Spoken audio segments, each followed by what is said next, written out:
This is a full story. Kitten wishes you all a happy and enjoyable story. After leaving my ex-girlfriend, she regretted it. The night before our wedding, Hailey didn't come home. I found her at her childhood friend Tony's house. When I confronted her, she frowned and said, "Tony and I grew up together. What's wrong with staying over one night? If you keep acting this way, I'll call off the engagement." To appease her friend, Hailey even forced me out the door. I didn't get angry. Instead, I clapped my hands in congratulations. "You've already spent the night together. Why don't the two of you just get married?" I shut off my phone, cut off contact with Hailey, and left the city. On the day of the wedding, with guests waiting for me, people began to leave. Hailey was furious. Her childhood friend Tony put on a suit and handed her a ring. But instead of an answer, he was met with a hard slap. "No one can replace him. Rocky, I was wrong. Please come back." But this time, I wouldn't be there to serve her. In the spacious wedding hall, people filled the seats. Guests streamed in. The place was packed. Today was supposed to be my wedding with Hailey. Hailey, the newly minted business star of the city, was young and beautiful, drawing many supporters to attend. At this moment, Hailey was gripping her phone, repeatedly tapping the screen. "Rocky, you better get over here right now. With so many relatives, friends, and business partners present, are you intentionally causing trouble by not showing up?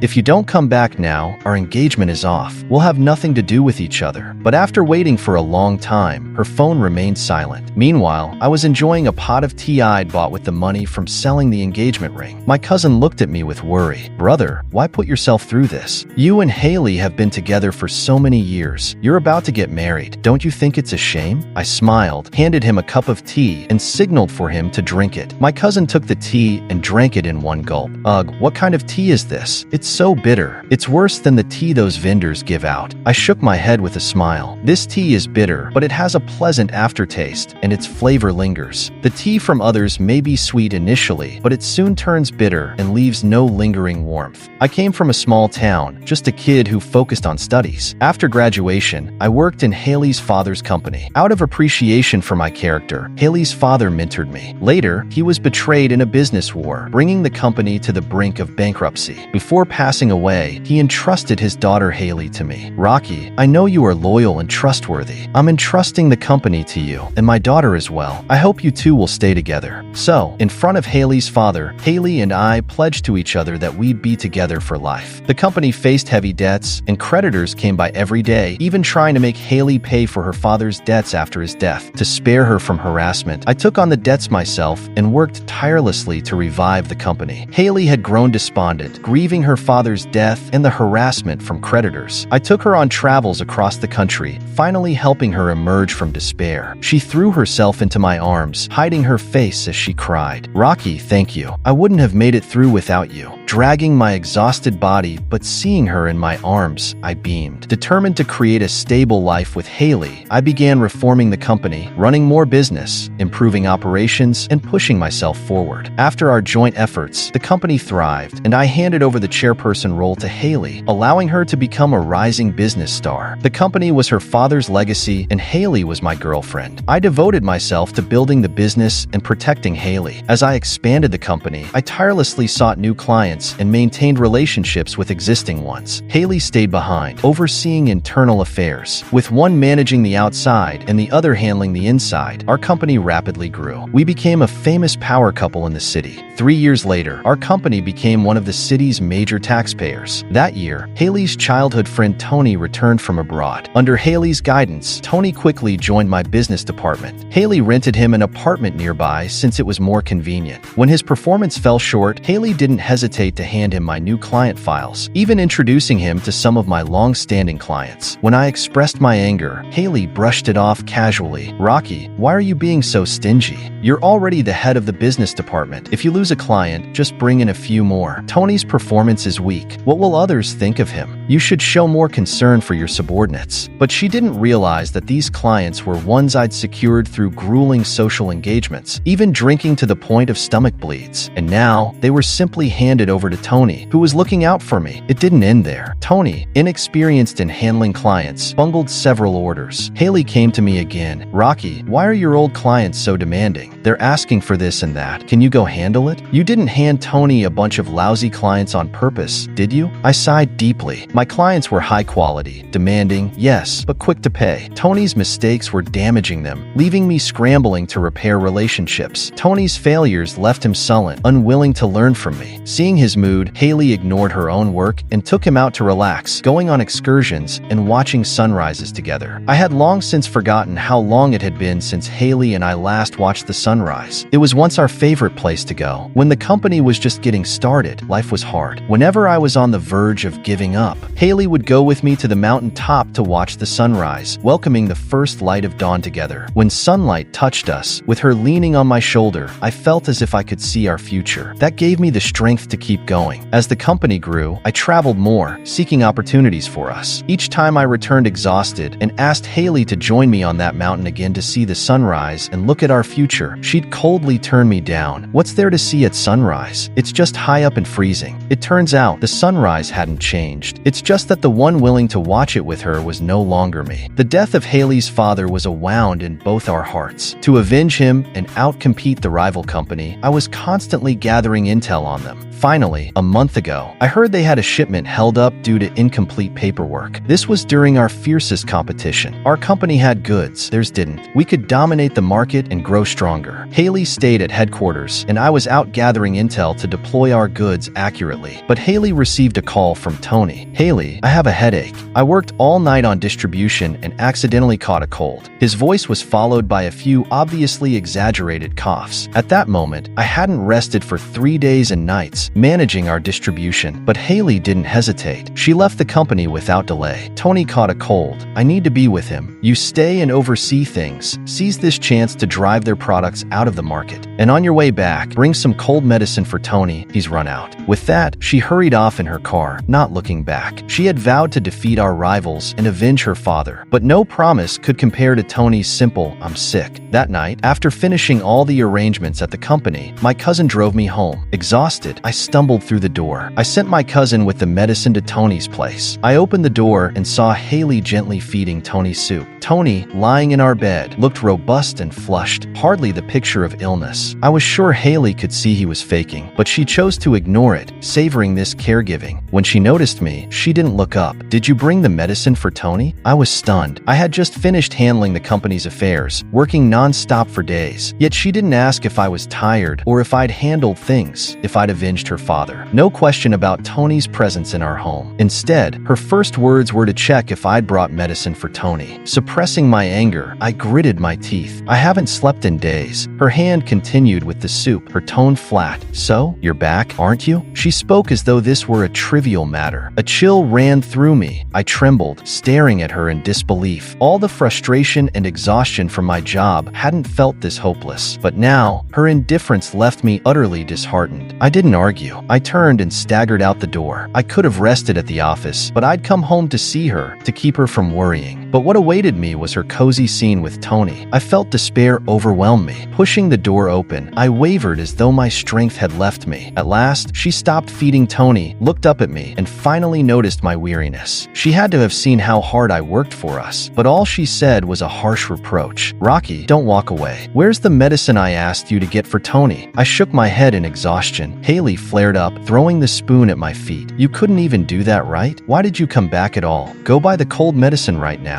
Or don't come back. Let's call off the wedding." I'd lost count of how many times she'd used our marriage as leverage. It's true, the favored can act with impunity. The Hailey who once nestled in my arms, calling me Rocky, had vanished, replaced by this indifferent Rocky with a hint of disdain. I forced a smile and looked at her. "Fine, let him take my place then." Hailey flared up. "Rocky, what nonsense are you spouting? Tony is just my childhood friend. What's wrong with me treating him well? You're so petty." I almost laughed. "You watched the sunrise together. You go to and from work together. He's sick, and you leave the company to feed him soup. And now you say he's just your friend?" I pointed at Hailey, weakened. "Hailey, I love you, but that doesn't mean I'm a fool. It doesn't mean you can do whatever you want." Hailey was briefly speechless, then found a justification, speaking confidently. "Rocky, you're hardly around. What's wrong with Tony keeping me company? He talks with me, comforts me when I'm down, cheers me up when I'm tired. You know, you haven't been there for me in ages. To hear that, for her and our family, I'd been away securing business, seeking new clients. I kept her updated, constantly thinking of ways to make more time for her. Yet she spent freely and enjoyed the resources I brought in, while scolding me for not spending time with her. Every time I returned to be with her, if Tony needed anything, a cold, an injury, even just feeling down, Hailey would leave without hesitation. Now, she boldly accused me of neglecting her. It was absurd. Watching the rising tension between the two of us, Tony struggled to sit up and tugged on Hailey, his face full of guilt. Hailey, this is all my fault. I'm the one who made Mr. Rocky misunderstand you,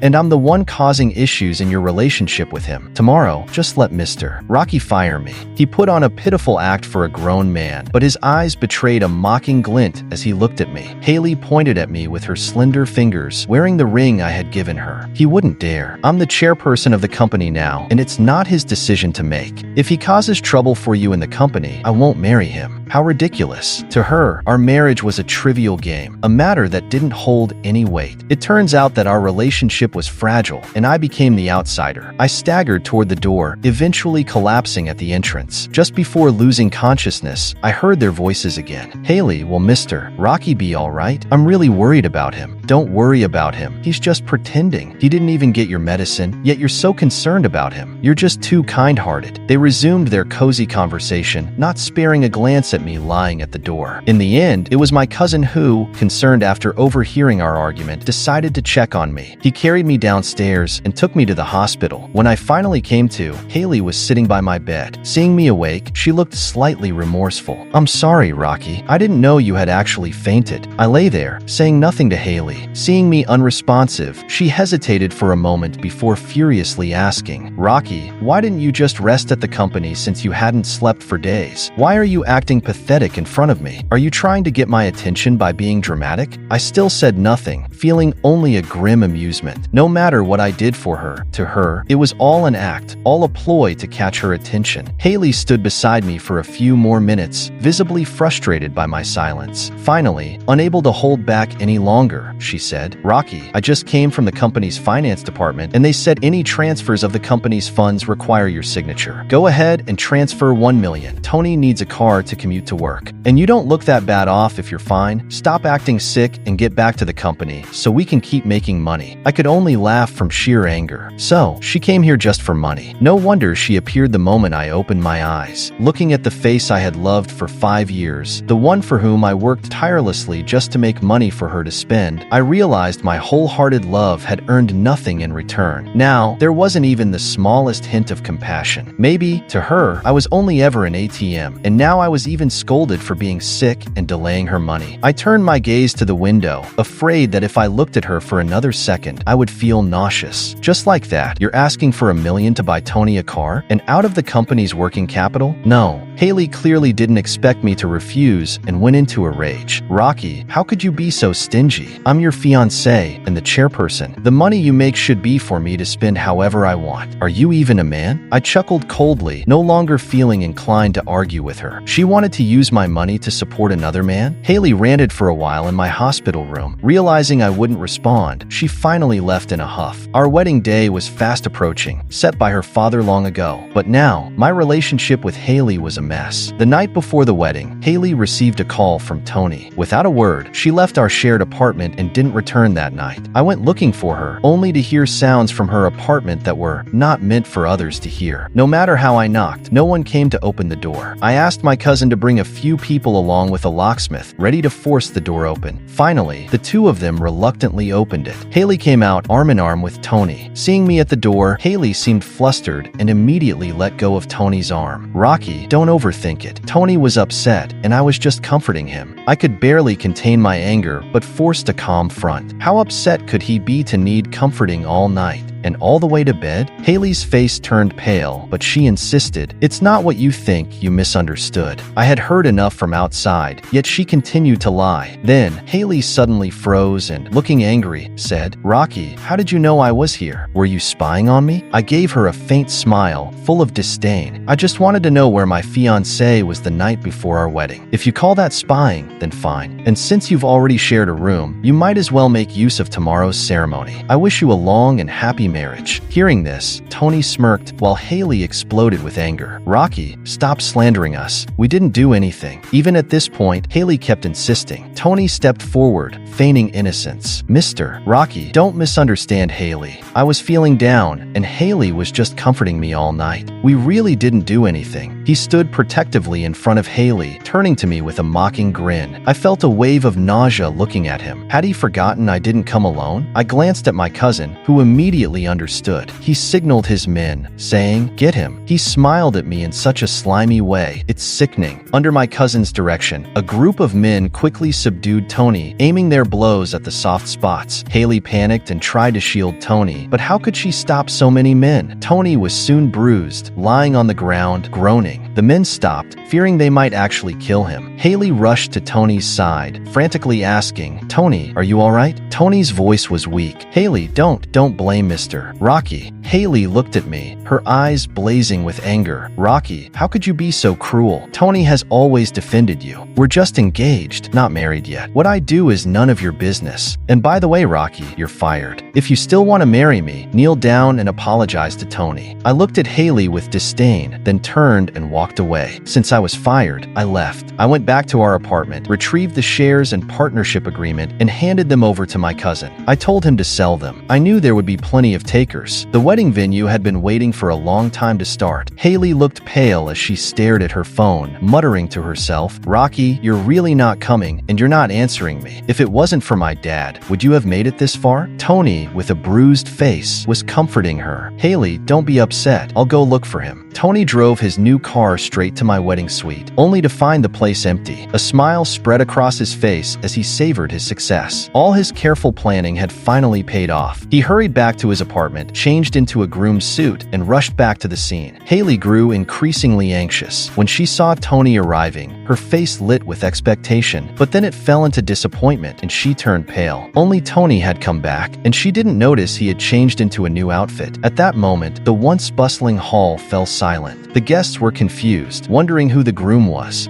Ding.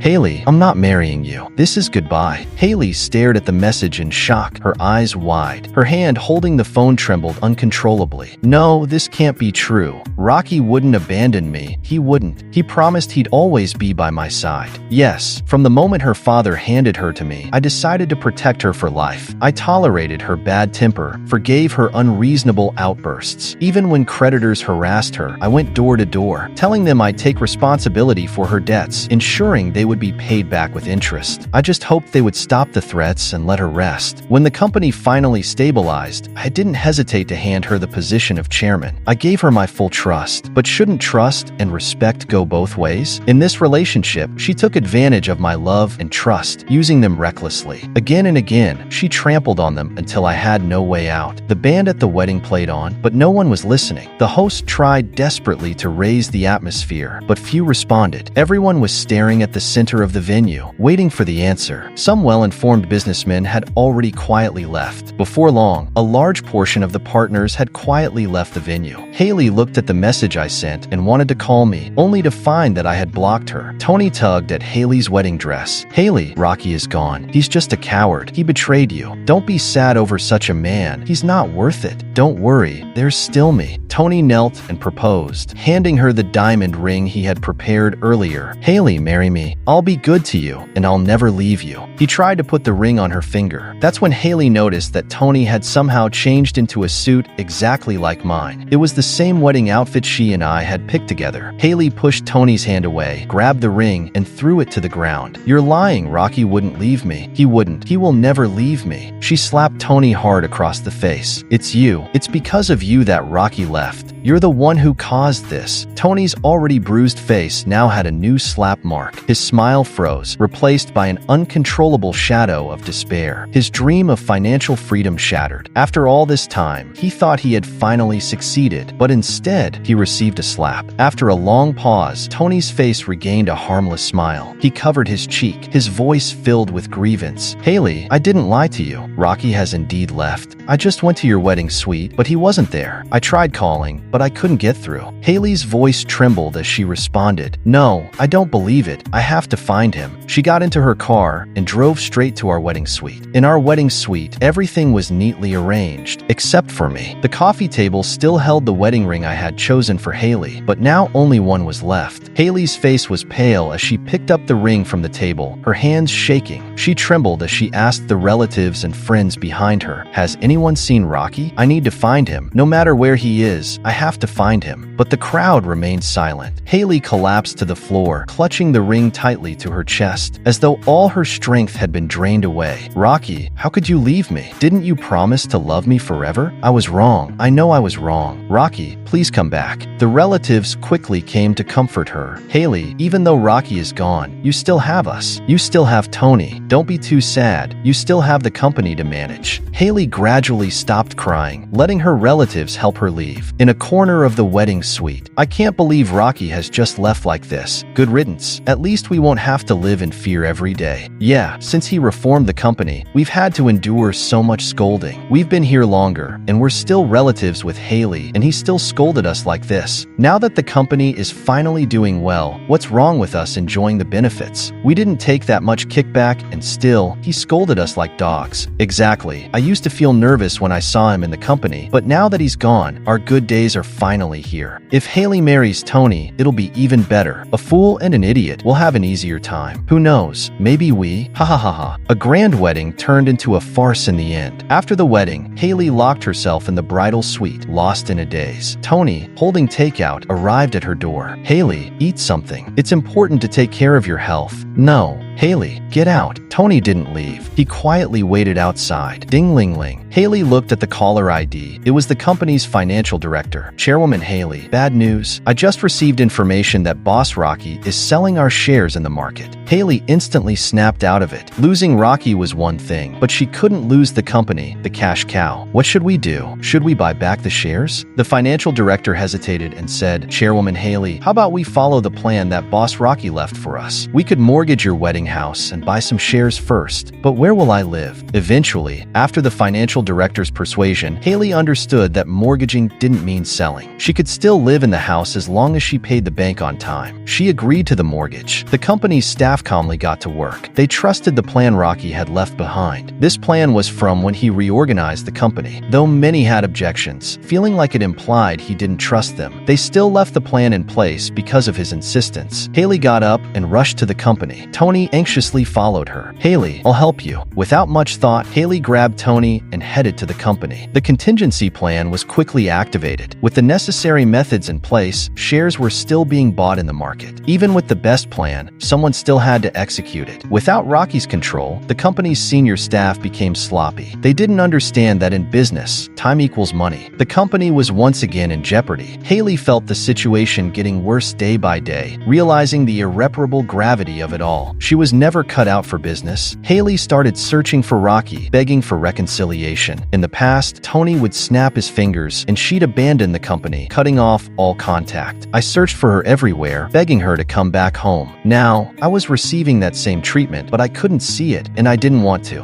After selling my shares, I returned to my hometown to start an e-commerce business and live stream to help local farmers. I didn't expect my initial idea to take off so well. My business grew rapidly, especially as the government strongly supported small enterprises in the Rural Revitalization Initiative. My hometown, known for its fruit, benefited, and my business was recognized, even earning me a Youth Conscience Entrepreneur title with live TV coverage. Hailey unknowingly found me. One day, while live streaming in the orchard introducing local specialties, everything was going smoothly. I interacted with my 100,000 viewers. But then, something unexpected happened. Hailey suddenly appeared out of nowhere, rushing toward me. In front of the live audience, she suddenly knelt down with a thud. She cried hysterically, holding up a diamond ring. "Rocky, do you remember this ring? We knelt before my father, and you promised to marry me and take care of me. Just a few years later, are you backing out?" The viewers were shocked. They came for a live stream about agricultural products, not to witness this drama. Hailey continued to cry uncontrollably. My assistant tried to pull her away and shut down the stream, but the viewers were having none of it, bombarding the chat with comments, urging me to keep the stream live. As the assistant persistent and Hailey struggled, her hair disheveled. I tried to suppress my anger and said sternly, "Hailey, let's talk privately. There are still so many viewers in my stream. Don't embarrass yourself here." Some viewers began to comment rapidly. "Boss Rocky, have you abandoned your wife now that your business is booming?" "Yeah, I never expected you to be this kind of person. Could you explain? Or are you too cowardly to go offline and deal with this?" I looked at the comments on the screen, signaling the camera operator to adjust the focus on us. Hailey, seeing the comments, realized the tide was turning against her, but kept on crying. "Rocky, I can't live without you. I took a 5-hour train ride to find you. Please, marry me. I'll do anything you want." Viewers started to support her. "I feel so sorry for her. She's fighting for love. How come the good women always meet the wrong men? Rocky, marry her." I was confused by the comments, as viewers were already pairing us back together. I hadn't even responded yet. As Hailey continued her sobbing, my anger finally erupted. "Hailey, you want me to act like nothing happened? You abandoned the company when it needed you most to be with your childhood friend. The night before our wedding, you disappeared, and then you were in bed with your childhood friend. This is your idea of love? Marry you? Do you think I have some special kink? I'm not interested in something tainted. I stopped loving you a long time ago." The crowd in the stream, as well as the viewers, started criticizing her, calling her disgraceful. Hailey fled the live stream in embarrassment. That night, Hailey and Tony's secret was exposed. Many sympathized with me and made purchases in my store, trying to comfort me. I was at a loss and could only ask people not to impulsively order. I never imagined that my final goodbye to Hailey would come in such a dramatic way. That day, I was in a meeting selecting products. My cousin walked in with several police officers. I quickly greeted them and invited them to sit down, but what they brought was news I never expected. Hailey was dead, and so was Tony. It turned out that after our private matters were exposed, it became the last straw that broke Hailey's family company. Her address was even dug up, and she had been hiding at home, too scared to go out. Hailey's company went bankrupt, and the bank seized her house. Seeing that Hailey was of no more use, Tony decided to take all her money and run. But Hailey, truly helpless, had focused all her attention on Tony. She quickly noticed something was wrong. On the night Tony was planning to flee with the money, she followed him to the airport parking lot. She watched as another woman ran into Tony's arms. Tony comforted the woman while cursing, saying how much time he had wasted on Hailey. In the end, he had only gotten a little money, not enough to live on. Hailey's face went pale, and she rushed up to confront Tony. "Tony, how could you do this? I've sacrificed so much for you, and now you've taken my money and run." Tony chuckled. "You have no money left. Why should I stay poor with you? It didn't have to be like this. If you had agreed to marry me and help me buy the company, I would have always treated you as my treasure." Tony grew angrier as he spoke, pushing the woman off him. He grabbed Hailey by the neck, his voice hysterical. "But you didn't. You not only refused my proposal, but you even slapped me in front of everyone." His teeth clenched. "Am I not even a man anymore? For Rocky, you humiliated me in front of so many people, even though I tried so hard to please you. If you could win Rocky back, there'd still be some use for you. But now, you can't even win Rocky back, so what use are you to me?" With that, Tony shoved Hailey to the ground. Hailey collapsed weakly, staring at her reflection in the car window. In her dazed state, it seemed like she saw Rocky again. She saw Rocky caring for her when she was sick, saw them sitting together on a mountaintop, embracing each other while waiting for the sunrise. She also saw the despair and determination in Rocky's eyes before he left. Hailey finally broke down. "Rocky, I was wrong. I was really wrong." She got into the car and slammed her foot on the accelerator, heading straight for her childhood friend, who was leaving. Tony died on the spot, and Hailey crashed heavily into the garage wall. She died of her injuries despite attempts to save her. The police came because Hailey left a final message and a phone, asking me to take care of her affairs after she passed. I took the phone from the police, opened it, and found only one voice message. "Sorry." I paused for a moment, sighed, and muttered, "It's no use." The Tony who had loved Hailey so deeply was already dead, killed every night by Hailey's betrayal. I buried Hailey next to her father, hoping he could teach his daughter better. Now, my own bright future was finally about to begin. The end. If you like Kitten's story, please follow and like it. Updated every morning at 9 a.m.